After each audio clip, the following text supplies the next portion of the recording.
Her work is legendary and known around the world, and now Jane Goodall is taking Minnesotans on a trip deep into the jungle.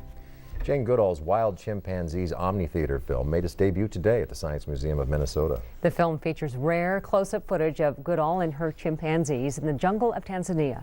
Carolyn's Brad Woodard sat down with Goodall to talk about her work and how the University of Minnesota is helping to further her research. To gaze into the eyes of these fascinating creatures is to come face to face with a distant cousin, which gives way to the centuries-old question, what truly separates us from them?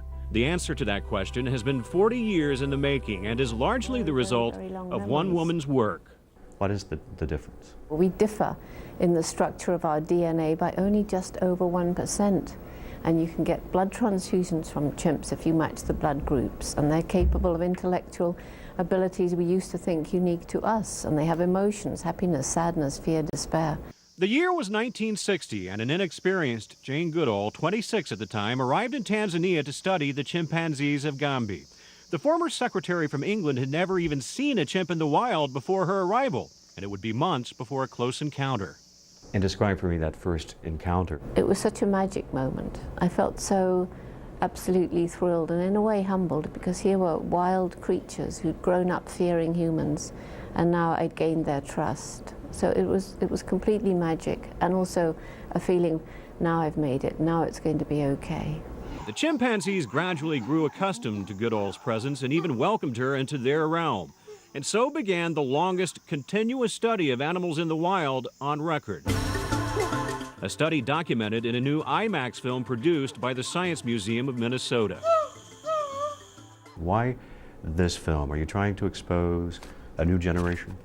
What's the point of me or you battling over some issue and, working to get animals treated better, working to conserve the wilderness, save species in the wild? It's all worthless unless at the same time we're trying to educate new generations to be better stewards than we have been. We have failed miserably. The film combines archival footage with new footage, all of which is being shown on a 7-story screen. The first thing that stands out in my mind was the very first time that a group of chimps let me come close. When Flo, the old female Flo, actually allowed her infant to come up and reach out and touch me. And I knew then that I had her trust, that I'd broken down this barrier of fear. That infant was Fifi, and now both she and Goodall are grandmothers. Finding Fifi, who was a little infant in 1960, looking into her eyes and knowing that she and I share certain memories of those early days. Goodall was the first researcher to actually name her study subjects, who would go on to become almost as famous as she. You named the subjects of the study, and at the time that was very unusual and actually frowned upon, right? I was greeted with almost hostility. I shouldn't have named the chimps. It wasn't scientific. They should have had numbers. I shouldn't talk about their personalities or talk about their minds and the fact that they clearly have rational thought. And as for talking about emotions, that was an absolute scientific no-no. And Goodall's study has yielded groundbreaking observations. She was the first to document chimps crafting tools out of sticks so they could fish for termites. She was also the first to witness warfare among the primates, changing long-held scientific beliefs. It was just a shock. Okay, they have their dark side too, and sadly they were revealed to be even more like us than I thought at first. But it's the lighter side of chimpanzee life that dominates the film. No, don't unscrew that, buddy. And dominated the filmmaking process. This turned out to be a very difficult scene to film. There are more chimps around us than there were in front of us. One of the biggest challenges was just capturing wild chimpanzees on camera. Chimpanzees do not take film direction at all. So what it required was a great deal of patience.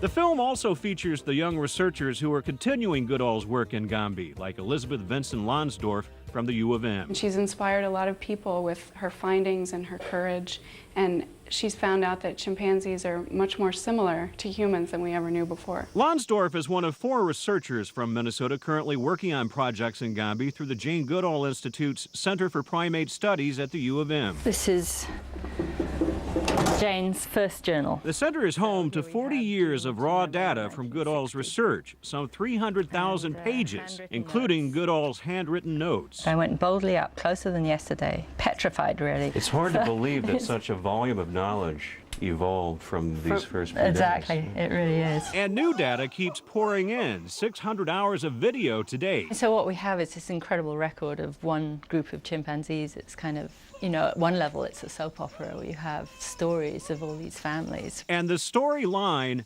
is ever evolving. I know that I'm staring into the mind of a thinking being, but I think part of the mystery is that I'll never know what she's thinking, and nobody ever will. Brad Woodard, KARE 11 News, St. Paul. Jane Goodall's Wild Chimpanzees will run daily through May 29th of next year.